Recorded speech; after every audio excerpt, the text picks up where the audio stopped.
오늘은 잠잠히 하나님만 바라보라라는 제목을 갖고 말씀의 은혜를 나누겠습니다. 방금 전 우리가 말씀을 보셨다시피 다윗의 영혼은 지금 매우 평안한 상태입니다. 그런데 그가 이렇게 놀라운 영혼의 평안함을 어떤 상황 속에서 고백하고 있는지를 본다면 더욱더 은혜가 될 거라 생각합니다. 3절 말씀을 보시면요, 다윗 한 사람을 죽이기 위해서 사람들이 일제히 공격을 합니다. 마치 이것을 어떻게 표현했냐면 넘어지는 담 그리고 흔들리는 울타리와 같았다라고 표현을 합니다.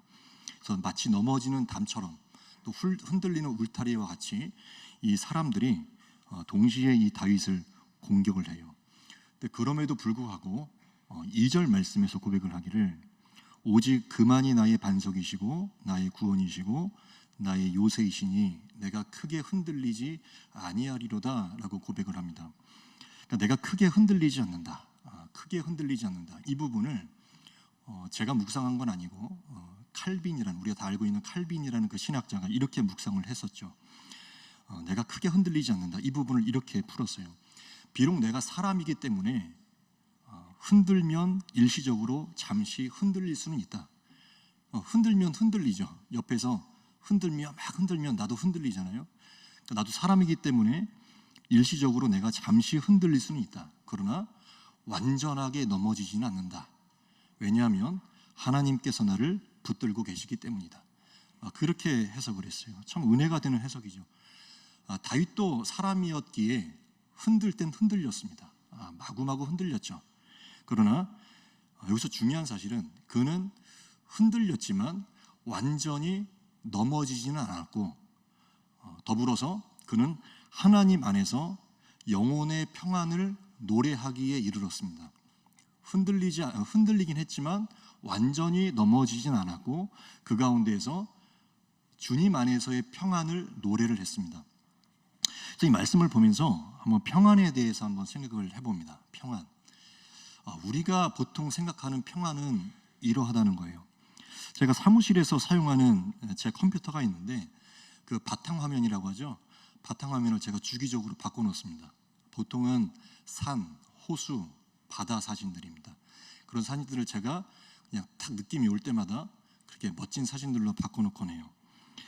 근데 어느 날은 어떤 사진으로 제가 바꿔놨냐면 남태평양의 어느 섬인 것 같습니다. 이름 모를 남태평양의 어느 섬인데 사진으로만 봐도 정말 감탄이 나올 수밖에 없는, 정말 드넓은 바다에 해변에는 파라솔이 이렇게 세워져 있고 그 밑엔 선베드가 있어요. 그 선베드 옆에는 시원한 아이스 커피가 한 잔이 딱 놓여져 있습니다. 잠깐이나마 이제 상상을 했죠. 저 자리에 반나절만 누워 있으면 좋겠다. 그런 상상을 하면서 배경화면을 바꿨습니다. 보통 우리가 평안을 이야기할 땐 이런 평안이에요. 사방이 고요하고 내 몸도 마음도 어떠한 방해도 없이 평안한 상태, 공격도 없고 어떠한 변화도 없고 무사고 무탈하는, 오늘도 무사히, 어떤 그런 개념의 평안이죠. 그게 바로 세상이 말하는 평안입니다.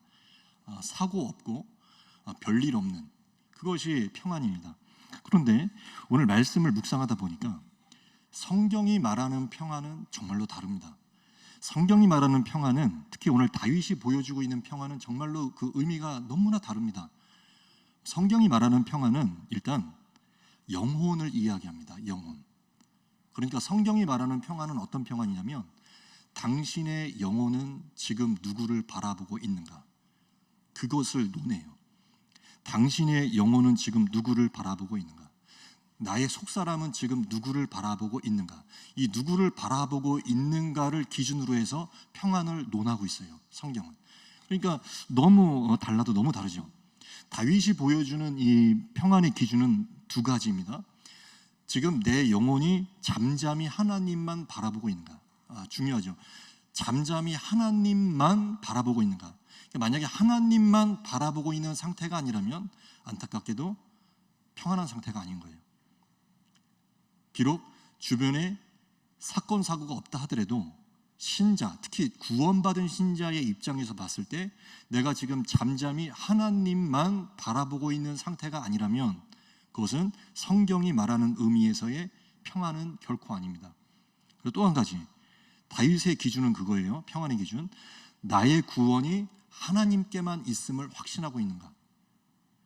이 또한 나의 구원이 지금 하나님께만 있다라는 사실에 대해서 희미하게 생각한다면 그것은 성경이 말하고 있는 평안이 아닙니다. 그러니까 안타깝게도 우리가 이 두 가지 평안을 놓칠 때가 많이 있다라는 것이죠. 내 영혼은 지금 하나님만 바라보지도 않고 있고, 내 영혼, 나의 영혼이 그 구원, 나의 영혼의 구원이 하나님께만 있음도 확신하지 못하고 있을 때가 많습니다. 우리 기독교 신앙의 중심은 뭐니 해도 믿음입니다. 믿음이 없이는 하나님을 기쁘시게 하지 못합니다. 믿음이 흔들리면 모든 것이 흔들리는 것입니다. 그런데 지금 내 안에 믿음도 없고 잠잠함도 없고 하나님만 바라보는 것도 없다면 어떡합니까? 이 일을 어찌하면 좋습니까? 보통 대개의 신자의 경우에는 내가 지금 내 마음에 평안이 없다, 내 영혼에 평안이 없다라고 느낄 땐 이것을 일종의 적신호로 받아들이고, 대개의 신자의 경우는 이래요. 나 스스로 문제점을 느끼고 내가 이러면 안 되지 자각을 하고 기도의 자리에 나와서 기도하든지 성경 말씀을 다시 펴서 묵상의 자리로 들어가든지 그렇게 기도하면서 부르짖는 자리에 다시 돌아오고자 했습니다. 그것이 일반적인 케이스입니다. 근데 어느 때는 머리로는 알고 있는데, 내가 돌아가야지라고 머리로는 알고 있는데 의지적으로 내가 움직일 만한 최소한의 힘조차 안 남아 있을 때가 있어요. 그럴 땐 어떡합니까? 기도하면 된다, 그거 다 알고 있는 사실인데 그렇게 할 만한 힘조차 남아있지 않은 거예요. 그럴 때는 어떻게 하겠냐는 거예요. 그때부터는 나에게 힘이 없다. 그때부터는 하나님이 일하시기 시작합니다. 이게 구원받은 신자가 갖고 있는 축복 중에 하나입니다. 내 안에 이걸 다시금 내가 원위치로 돌아갈 만한 힘이 없다. 머리로는 내가 알고 있지만 다시금 새롭게 시작할 만한 힘이 전혀 없다라고 할 때는 하나님이 일하시기 시작합니다. 하나님이 일하신다는 건 뭡니까? 그분이 상황과 환경과 사람을 움직이기 시작하신다는 뜻이죠. 하나님이 일하시기 시작해요. 그래서 하나님이 정말로 당신을 사랑하신다는 것이 맞다면, 내가 구원받은 자녀가 확실하다면 분명한 사실은 나를 하나님께서 그냥 그 상태로 내버려 둘 리가 없다는 사실이에요. 나의 영혼의 상태에 그분은 관심이 굉장히 많으십니다. 심지어는요, 머리로는 내가 기도해야 된다는 사실을 알지만서도 내가 스스로 나의 힘으로 기도의 자리에 나가지 못할 때는 어떤 일까지 벌어지냐면, 로마서 8장 26절에서 이렇게까지 말씀했어요. 성령도 우리의 연약함을 도우시나니 우리가 마땅히 빌 바를 알지 못하나. 그러니까 내가 기도할 힘조차 없고 기도할 제목도 내가 알지 못할 때 오직 성령이 말할 수 없는 탄식으로 우리를 위하여 친히 간구하시느니라. 그렇게 말씀했어요. 그러니까 내가 기도할 수 없을 때 누가 기도해요? 내 안에 계신 성령께서 대신 중보 기도해 주세요. 내 안에 계신 성령께서. 그러니까 사람이 사람을 위해서 사람만 중보 기도를 해준다는 게 아니라, 사실 진짜 중보 기도의 개념은 이미 성령께서 내 안에서 말할 수 없는 탄식으로.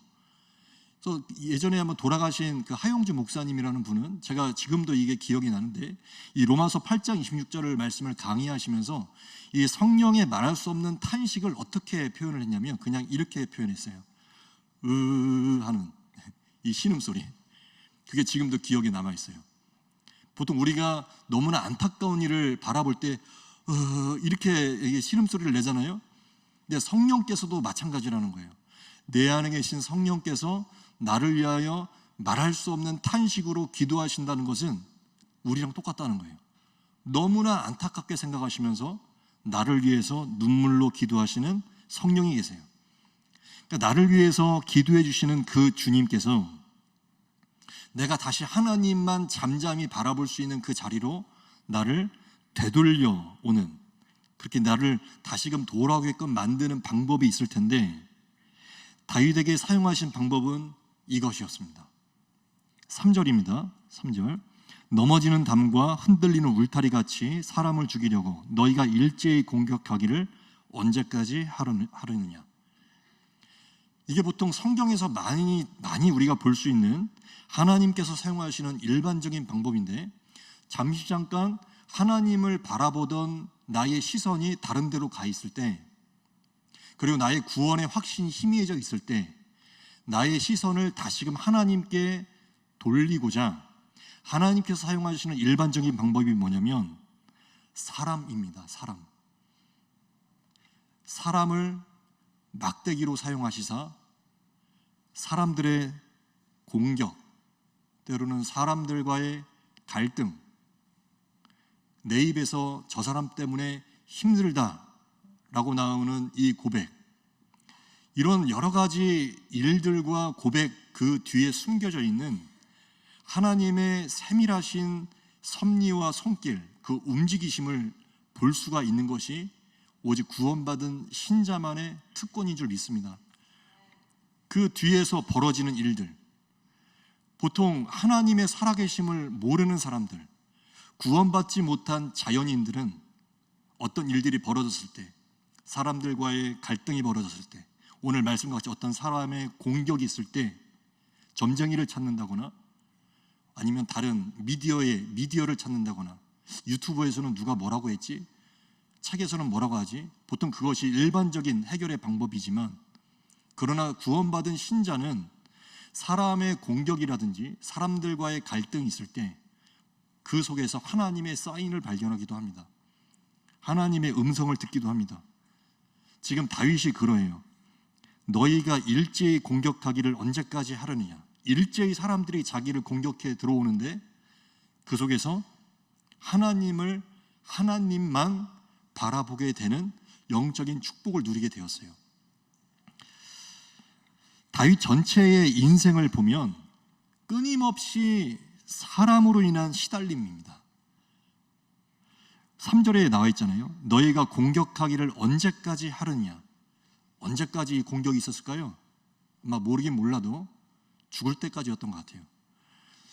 사람들의 그 공격이 끊임없는 사람들 사이에서의 시달림이었어요.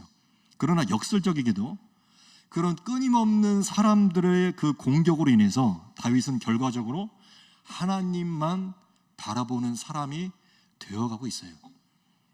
하나님만 바라보는 사람이 되어가고 있어요. 이것이 영성의 최고봉이라고도 볼 수 있습니다.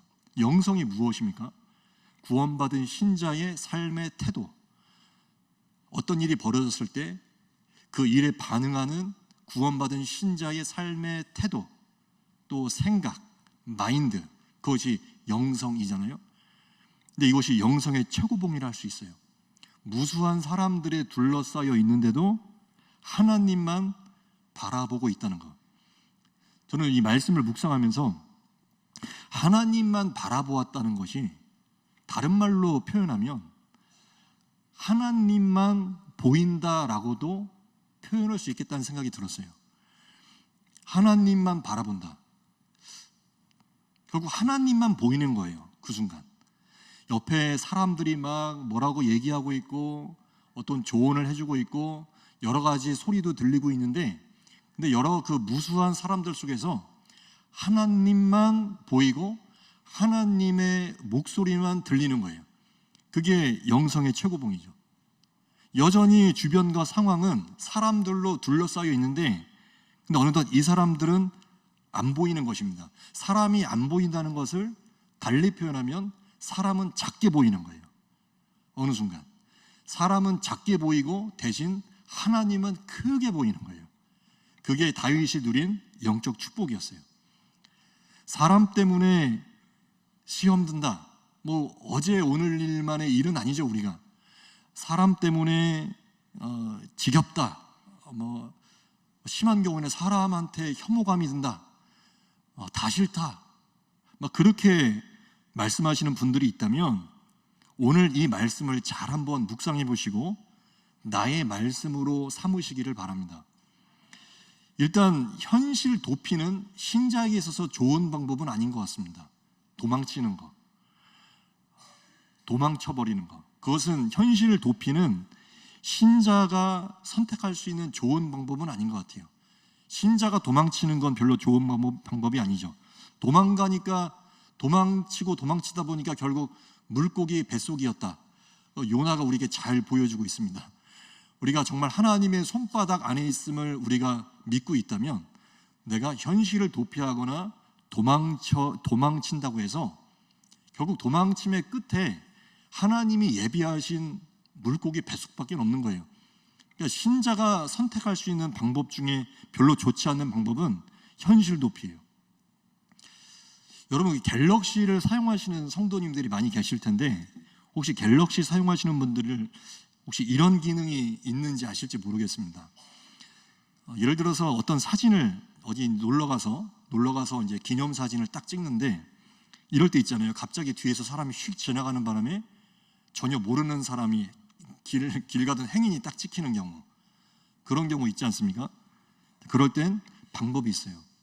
사진을 띄워놓고 연필 그림을 누르고 AI 지우개를 누르고 그 사람을 지우고 싶은 사람을 누르면 정말로 지워져요. 그 사람이 감쪽같이 그 사람이 뿅 하고 사라져버려요. 전혀 어색하지 않게 그 사람을 지울 수가 있어요. 아이폰에는 없어요. 갤럭시에는 이 기능이 있어요.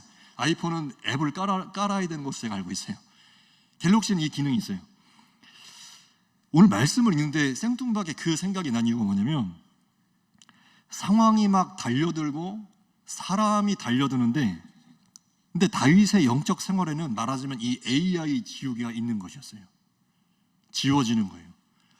제가 이 한 주간 이 말씀을 묵상하면서 영성이란 뭐냐, 그 생각을 참 많이 하게 됐는데, 영성이란 뭔가 하고 생각을 해보니까 내가 마땅히 바라봐야 될 것은 더욱더 또렷하게 보이고, 마땅히 내가 들어야만 할 것은 더욱더 또렷하게 들리는 것, 반면에 내가 안 봐도 될 것은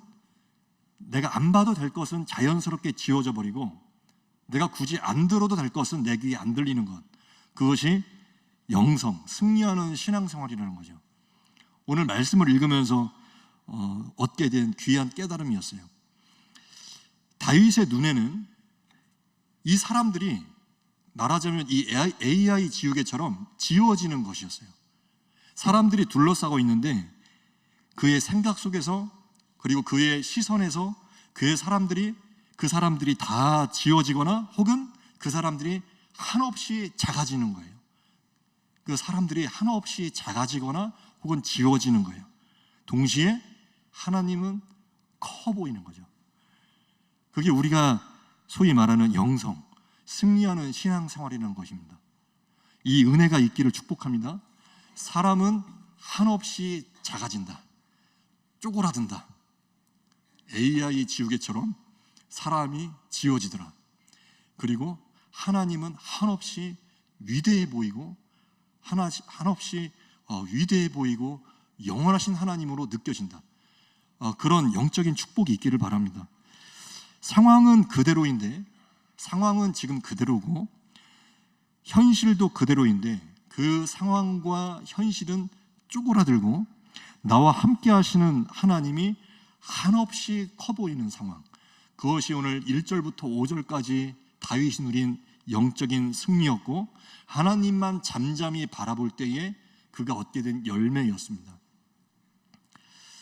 이런 생각도 해봅니다. 다윗이라는 인물을 오늘 말씀을 통해서 보면서, 그러면 다윗이라는 이 사람은, 이 믿음 좋은 사람은 원래부터 이렇게 믿음이 좋았는가?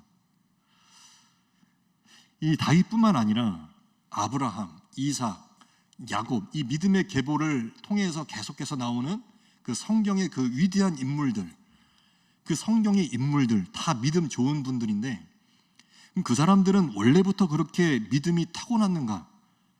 아닙니다.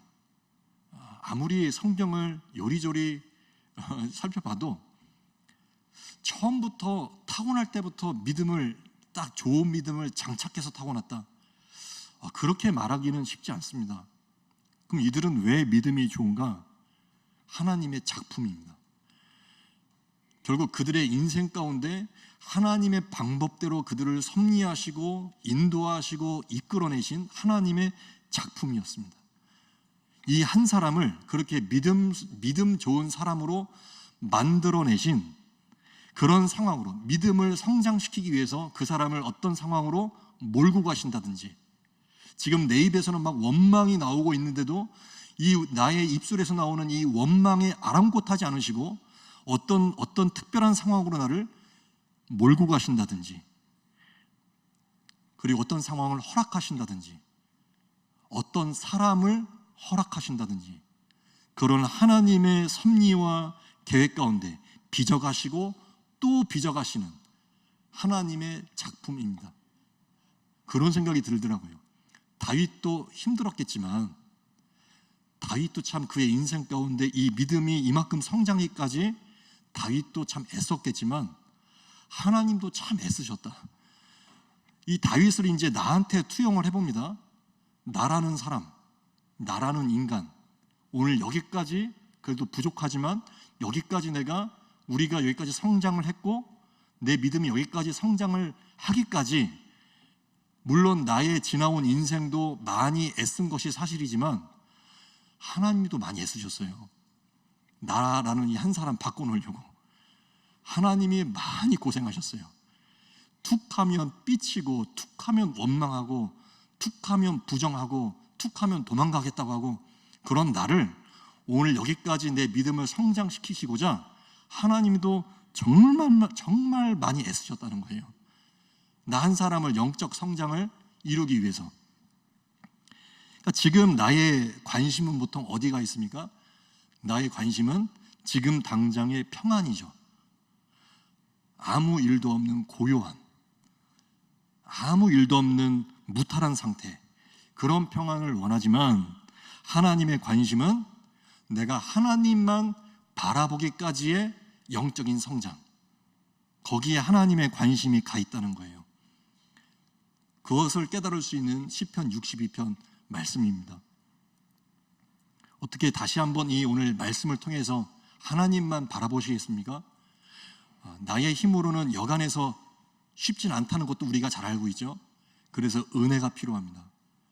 주님 앞에 기도하시면서 내가 다시금 숱한 환경과 둘러싸인 그 사람들 가운데 내가 하나님만 바라볼 수 있는 영적인 승리를 나에게 허락하여 주십시오. 그렇게 기도하는 이 시간이 됐으면 좋겠습니다. 얼마 전에 어느 성도님과의 대화 내용입니다. 권사님과의 대화 내용인데요. 이 권사님 가정에 몇 달 전에 아주 큰 어려움이 있었습니다. 저도 이제 뒤늦게 알게 됐는데, 근데 그간 아무에게 말하지도 않고 기도하면서 정말로 조용히 그 시간을 견디어내셨더라고요. 기적처럼 또 그 일이 해결이 돼서 이제는 정말 다 정리가 됐고 이제는 괜찮습니다 라는 말씀까지 하시는 걸 들었습니다. 그 얘기를 듣는데, 그간 있었던 일들을 듣는데 정말 권사님 많이 힘드셨겠다, 어떻게 그 시간을 견디셨을까, 그 생각이 들면서 제가 이렇게 말씀을 드렸어요. 권사님, 정말 그간 힘드셨을 텐데 사람들한테 표시도 안 내고 어떻게 그 시간 견디셨어요? 그랬더니 권사님 이렇게 대답을 하세요. 하나님께 표시냈죠. 혼자 울면서 기도하면서 하나님께 표시냈죠. 하나님께 표시냈다는 그 말을 딱 듣는데 대단했어요. 제 이 안에서 막 그 충격이 며칠 동안 이게 가시질 않는 것입니다. 그 몇 권의 신학 서적을 읽었던 것보다 제 안에서 그 울림이 굉장히 컸던 것 같아요. 하나님께 표시냈죠. 밥 먹으려고 하면 또 밥 먹으려고 숟가락 들면 하나님께 표시냈죠. 들리고 자려고 누우면 또 하나님께 표시냈죠. 그 말소리가 울림이 계속 들리는 거예요. 하나님만 바라본다라는 이 말씀의 의미를 또 다른 말로 표현하니까 이 권사님에게서 제가 통찰을 얻은 거예요. 하나님만 바라본다는 것은 하나님께만 표시내는 거예요. 하나님께만 말씀드려도 나는 충분하다. 하나님께만 기도하면서 울고 기도해도 나는 충분하다. 그것을 인정하는 그 은혜가 우리 성도님들의 삶에 임하시기를 바랍니다. 이 시간에도 남들에게 말하기 어려운 기막힌 웅덩이에 들어가 있는 분들이 계신 줄 압니다. 그리고 아마도 거기에는 꼭 사람이 포함되어 있는 줄도 압니다. 지금 그 시간과 그 환경과 그 사람에 숨겨 있는 하나님의 신비도 경험하시면 좋겠습니다. 사람은 쪼그라들고, 사람은 한없이 작아 보이거나, 사람은 지워져 버리고, 하나님만 대단해 보이는, 하나님만 위대해 보이는, 하나님만 굉장히 커 보이는 그런 영적인 승리, 그런 하나님만 보이는 시간이 꼭 있으면 좋겠습니다. 하나님만 바라보시는 은혜가 있으시길 이 시간 주님의 이름으로 축복합니다. 기도하겠습니다. 이 시간 우리 여러 가지 기도 제목을 놓고 오늘 말씀을 붙들면서 기도하며 나가겠습니다. 먼저 오늘 말씀을 붙들고 기도합니다. 하나님 아버지, 내가 내 영혼이 잠잠히 하나님만 바라보는 은혜를 나에게 이 시간 허락하여 주시옵소서. 내가 잠시 잠깐 흔들렸습니다. 그러나 내가 잠시 흔들릴지라도 내가 완전히 넘어지지 아니함은 옆에서 나를 주님께서 붙들고 계신 줄로 믿습니다. 그렇게 내가 잠잠히 하나님만 바라보게 해달라고 그런 은혜를 간구하시는 가운데 다 함께 주여 한번 외치며 간절히 기도하겠습니다.